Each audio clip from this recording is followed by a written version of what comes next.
Hi friends, welcome back to Samayal Sarithiram. இன்றைக்கி நம்ம mutton தம் பிரியாணி எப்படி பண்ணுறதுன்னு தான் பார்க்க போகிறோம். நார்மலாகவே ஒரு பிரியாணியில் நம்மளுக்கு என்ன ஆகுனா பீசஸ்லலாம் மசாலா இறங்கவே இல்லையே அப்படின்ற ஒரு குறை இருக்கும். ஆனால் நம்ம பண்ண போகிற இந்த மட்டன் தம் பிரியாணியில் பீசஸ்லலாம் மசாலா ரொம்பவே நல்லா இறங்கியிருக்கும். அது மட்டும் இல்லாமல் ரொம்ப டேஸ்ட்டாகவும் இருக்கும். ஸோ இந்த மட்டன் பிரியாணியை எப்படி பண்ணுறதுன்னு பார்த்துருவோமா? ஸோ மட்டன் தம் பிரியாணி பண்ணுறதுக்கு 1/2 kg மட்டன் எடுத்து நல்லா வாஷ் பண்ணி வச்சுருக்கேன். கொஞ்சம் கொழுப்போடு வாங்கிக்கிட்டிங்கன்னா நம்ம பிரியாணி ரொம்பவே டேஸ்ட்டாக இருக்கும். ஃபஸ்ட்டு நம்ம மட்டனை நல்லா ஊற வச்சுக்க போகிறோம். அப்போ தான் நம்மளுக்கு மசாலாலாம் மட்டனில் இறங்கியிருக்கும். அதுக்கு நான் இந்த ஸ்பூனில் ஒரு 1/2 ஸ்பூன் மஞ்சள் ஆட் பண்ணிக்கிறேன், 1/2 ஸ்பூன் சோம்பு பொடி, 1 ஸ்பூன் கரம் மசாலா, 1 ஸ்பூன் ஜீரக பொடி, ஒரு 1.5 ஸ்பூன் ஜிஞ்சர் கார்லிக் ஆட் பண்ணிக்கலாம், 6 டீஸ்பூன் தயிர் ஆட் பண்ணிக்கலாம். ஃபைனலாக வாசத்துக்கு நான் புதினா கொஞ்சம், கொத்தமல்லி கொஞ்சம் இப்படி கட் பண்ணி ஆட் பண்ணிக்கிறேன். மட்டனை ஊற வைக்கிறதுக்கு இந்த மட்டனுக்கு தேவையான அளவுக்கு மட்டும் நான் உப்பு ஆட் பண்ணிக்கிறேன். நம்ம பிரியாணிலையும் நம்ம சால்ட் ஆட் பண்ணுறதுனால ஒரு கொஞ்சமாக இந்த மட்டனுக்கு தேவையான அளவுக்கு உப்பு ஆட் பண்ணிக்கலாம். இப்போ இதை நல்லா மிக்ஸ் பண்ணி விடுங்க. இதை நம்ம நல்லா ஊற வைக்கும்போது இதில் எல்லா ஃப்ளேவர்ஸும் நல்லா இறங்கியிருக்கும். நம்ம மட்டனை பிரியாணியில் சாப்பிடும்போது அவ்வளோ டேஸ்ட்டாக இருக்குங்க. இதை இப்படி நல்லா மிக்ஸ் பண்ணிவிட்டு ஒரு 1/2 மணி நேரம் நல்லா ஊறினா போதும். இப்போ கறி நல்லா ஊறிடுச்சு. இதை நம்ம 2 விசில் விட்டு நல்லா வேக வச்சு எடுத்துக்கலாம். இந்த கறி வேகிற அளவுக்கு தண்ணி ஊற்றினா போதும். இந்த அளவுக்கு தண்ணி ஊற்றி ஒரு 2 விசிலில் நம்ம இதை வேக வச்சு எடுத்துப்போம். ஏன்னா பிரியாணிலையும் நம்ம கறி வேகணும். அதனால் ஒரு 70% வெந்திருந்தால் போதும்.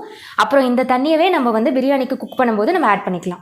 1/2 கிலோ மட்டனுக்கு 400 கிராம் நம்ம பாஸ்மதி ரைஸ் எடுத்து வச்சுருக்கோம். இதை நல்லா 5 நிமிஷம் ஊற வச்சு வடித்து தண்ணி இல்லாமல் எடுத்து வச்சுக்கோங்க.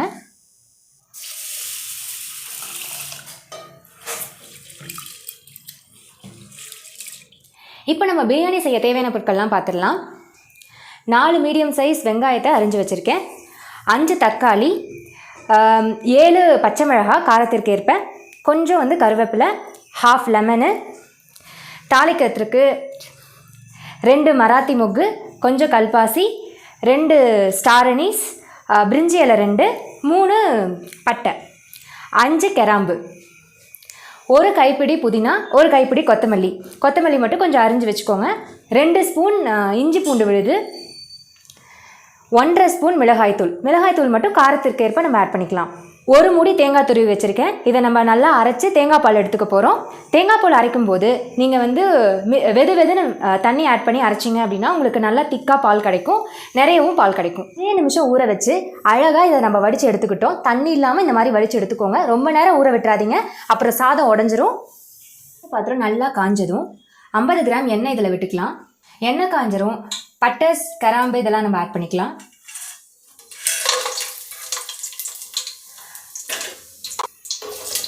பட்டை கிராம்பெல்லாம் பொரிஞ்சதும் வெங்காயத்தை சேர்த்துக்கலாம்.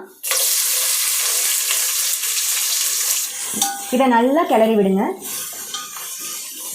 இப்போ வாசத்துக்காக கருவேப்பிலை கொஞ்சத்தை அப்படியே கிள்ளி இதில் சேர்த்து நல்லா வதக்கி விடுங்க. இப்போது பிரியாணிக்கு தேவையான அளவுக்கு நம்ம உப்பு சேர்த்துக்கலாம். ஆல்ரெடி கறியிலையும் நம்ம உப்பு ஆட் பண்ணியிருந்தோம். ஸோ கொஞ்சமாக நீங்கள் இதில் ஆட் பண்ணி அப்படியே வதக்கி விடுங்க. வெங்காயமும் உங்களுக்கு சீக்கிரமாக வதங்கும். கறி 70% நல்லா வெந்து வந்துருச்சு. கறி தனியாகவும் தண்ணி தனியாகவும் நம்ம இருத்து வச்சுக்கலாம். இந்த வாட்டரை தான் நம்ம பிரியாணியில் ஆட் பண்ண போகிறோம்.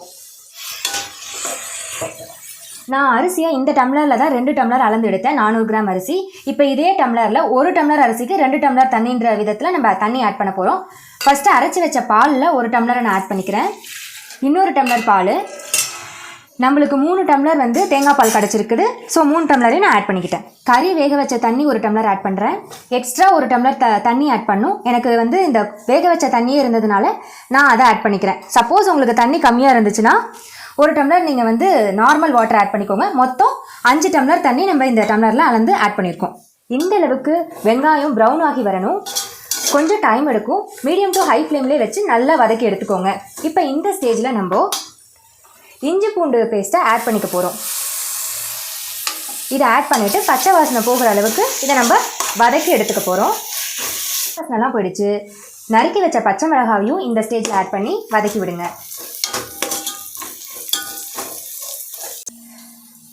பச்சை மிளகாவை வதக்குனதும் தனி மிளகாய் தூளை ஆட் பண்ணிக்கலாம். நான் ஒரு 1.5 ஸ்பூன் ஆட் பண்ணியிருக்கேன். இதையும் சேர்த்து நல்லா வதக்கி விடுங்க. பிரியாணிக்கு மட்டும் ஒவ்வொரு பொருளையும் நல்லா வதக்க விடணும். பச்சை வாசனை போகிற அளவுக்கு வதங்கினாதான் நம்ம பிரியாணி டேஸ்ட் ரொம்பவே சூப்பராக வரும். இந்த ஸ்டேஜில் நம்ம நறுக்கி வச்சிருக்க தக்காளியை சேர்த்து நல்லா இதை வதக்கி விடலாம்.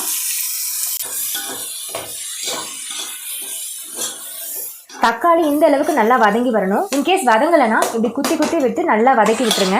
இந்த ஸ்டேஜில் நம்ம கொத்தமல்லி புதினாவையும் ஆட் பண்ணிக்கலாம். இதை நல்லா இப்படி கிளறி விடுங்க. புதினாவும் கொத்தமல்லியும் இதோட சேர்ந்து நல்லா வதங்கிடுச்சு. இந்த ஸ்டேஜில் இருத்து வச்சிருக்க கறியையும் நம்ம ஆட் பண்ணிக்கலாம். கறியை சேர்த்து நல்லா இதோட மிக்ஸ் பண்ணி விடுங்க. கறியை நீங்கள் நல்லா போட்டு மிக்ஸ் பண்ணதும் ஒரு ஹாஃப் லெமன், நான் எடுத்து வச்சதே ஹாஃப் லெமன் தான், அதில் கொஞ்சம் மட்டும் நான் லெமனை பிழிஞ்சு விடுறேன். ஏன்னா நம்ம தக்காளியும் ஆட் பண்ணியிருக்கோம், தயிரும் நம்ம ஆட் பண்ணியிருக்கோம் கறி வேகும்போது. அதனால் புளிப்பை கடைசியாக பத்தலை அப்படின்னா நம்ம ஆட் பண்ணிக்கலாம். இப்போதைக்கு கொஞ்சம் லெமன் மட்டும் நான் ஆட் பண்ணியிருக்கேன்.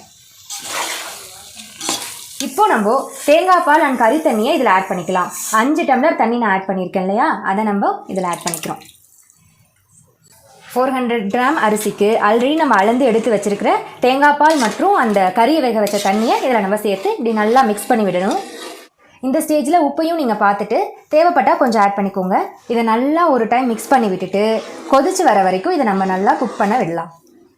இந்த அளவுக்கு நல்லா கொதிச்சு வந்ததும் இருத்து வச்சிருக்கிற அரிசியை நம்ம இப்படி பூ போல் உடையாமல் வரணுங்கிறதுக்காக தான் இந்த மாதிரி ஆட் பண்ணுறோம். உதிரி உதிரியாக ஆட் பண்ணி வச்சுக்கோங்க. அரிசியை ஆட் பண்ணதும் மெதுவாக உடையாமல் இப்படி கிளறி விடுங்க. ஹை ஃப்ளேம்லேயே நம்ம வச்சுக்கலாம். இப்போ நான் வாசத்துக்காக கொஞ்சம் புதினா ஆட் பண்ணிக்கிறேன். இந்த ஸ்டேஜில் நம்ம இப்படி புதினா ஆட் பண்ணணும், ரொம்ப ஃப்ளேவர் சூப்பராக இருக்கும். இப்போ ஹை ஃப்ளேம்லேயே இது இன்னொரு தடவை நல்லா கொதிச்சு வரட்டும். இந்த அளவுக்கு கொதி வந்ததும் ஒரு ஃபுல் ஸ்பூன் நெய்யை இதில் ஆட் பண்ணிக்கோங்க. நெய் ஆட் பண்ணதும் சிம்மில் வச்சு மூடி போட்டு தம் போட்டு வச்சிடலாம். இந்த மாதிரி ஒரு பாத்திரத்தில் தண்ணி பிடிச்சி மேலே வெயிட்டுக்கு வச்சுருக்கேன். மீடியம் ஃப்ளேமில் வச்சுட்டு இப்படி தான் நம்ம தம் போட்டு வச்சுருக்கோம். நம்ம தம் போட்டு ஒரு 10 நிமிஷம் இருக்கும். எப்படி வந்திருக்கு அப்படின்னு நம்ம பார்ப்போம். இந்த ஸ்டேஜில் இதை அப்படியே லைட்டாக உடையாமல் கிளறி விடுங்க. போலாக கிளறணும். இப்போ கிளறினதும் இன்னொரு 10 நிமிஷம் இது இந்த சிம் ஃப்ளேம்லேயே தம்லேயே இருக்கட்டும். இப்போ நம்ம இந்த அடுப்பை ஆஃப் பண்ணிவிட்டு இன்னொரு 5 நிமிஷம் வெறும் தண்ணி மட்டும் மேலே இருக்கிற மாதிரி நம்ம தம்மில் வச்சுருப்போம். இப்போ நம்ம தம்மிலேருந்து பிரியாணி எடுத்துட்டோம். ரொம்பவே நல்லா பிரியாணி வந்திருக்கு. நம்ம தம் போட எடுத்துக்கிட்ட டைம் மொத்தமாக 20 நிமிஷம். 15 நிமிஷம் சிம் அடுப்பில் வச்சுட்டு மேலே தண்ணி வச்சு நம்ம தம் போட்டோம். அடுத்து வெறும் தண்ணியோட மட்டும் நம்ம தம் போட்டு இதை எடுத்துக்கிட்டோம். அவ்வளோதாங்க, நம்மளோட அசத்தலான மட்டன் தம் பிரியாணி ரெடி ஆகிடுச்சு. இந்த மட்டன் பிரியாணியை நம்ம தயிர் பச்சடி, கொஞ்சம் எக்கு, இது நாங்கள் ஸ்பெஷலாக பண்ண கத்திரிக்காய் தாளிச்சா. இந்த கத்திரிக்காய் தாளிச்சா நம்ம எல்லா பிரியாணிக்குமே சாப்பிட்லாங்க. இதை நாங்கள் எப்படி பண்ணோம் அப்படின்ற வீடியோவை நான் இந்த வீடியோவோட டிஸ்கிரிப்ஷனில் அட்டாச் பண்ணி வச்சுருக்கேன். போய் நீங்கள் அதை பார்த்து தெரிஞ்சுக்கோங்க. பாருங்கள், மட்டனும் ரொம்பவே நல்லா குக்காகி வந்திருக்கு. அதோட அரிசியும் பாருங்கள் உடையாமல் ரொம்பவே உதிரி உதிரியாக வந்திருக்கு. இந்த பிரியாணியை நீங்கள் வீட்டில் செஞ்சு பார்த்துட்டு எப்படி இருந்தது அப்படின்றத எங்களுக்கு கமெண்ட் செக்ஷனில் சொல்லுங்கள். இந்த வீடியோ உங்களுக்கு பிடிச்சிருந்தா லைக் பண்ணுங்கள், ஷேர் பண்ணுங்கள். மறக்காமல் நம்மளோட சமையல் சரித்திரம் யூடியூப் சேனலை சப்ஸ்கிரைப் பண்ணிக்கோங்க. தேங்க்யூ.